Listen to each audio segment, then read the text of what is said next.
this is probably the face of most Argentine fans this morning. Yeah, so there's not a whole lot to say about this game, to be quite honest. So probably just gonna keep it quite brief.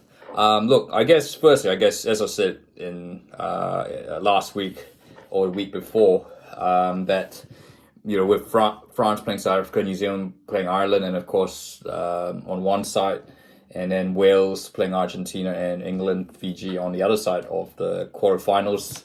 The semi-finals were always looking to be a bit of a dud.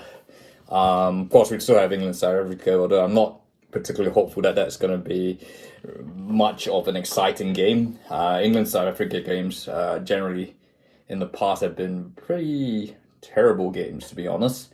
But nevertheless, yeah, look, you're kind of hoping, Argentina had finally maybe hit form at the right time. Their backs were starting to score tries, and they've always, Argentina, of course, beaten the All Blacks twice in during this last Rugby World Cup cycle. But yeah, ultimately, 44-6. It was a bit of a hiding. It really should have been. All Blacks certainly should have hit the 50.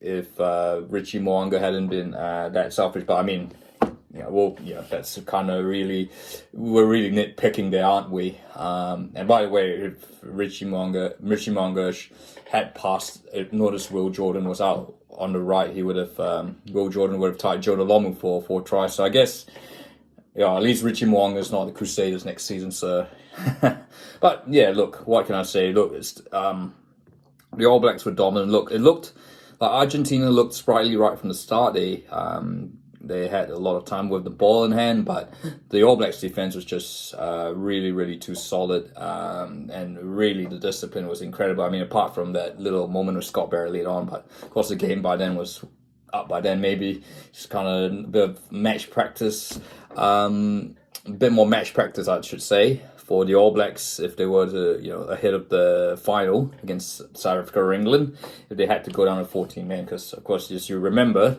they went down to 14 men when they were playing in their last Rugby World Cup final in 2015.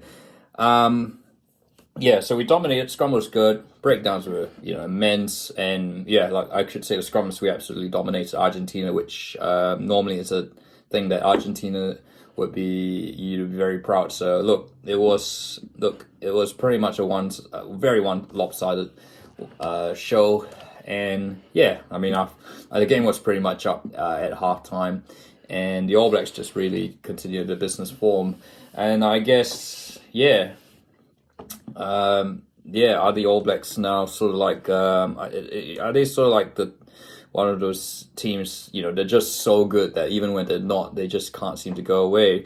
Or should I really say the whole of New Zealand rugby? Because you remember, of course, last year, the Black Ferns, no one gave them a shot of making the final, and they not only did that, and they, even though, of course, they were hosting the tournament, not only did they make the final, they won they beat England, who were the raging hot favourites to win the Women's World Cup.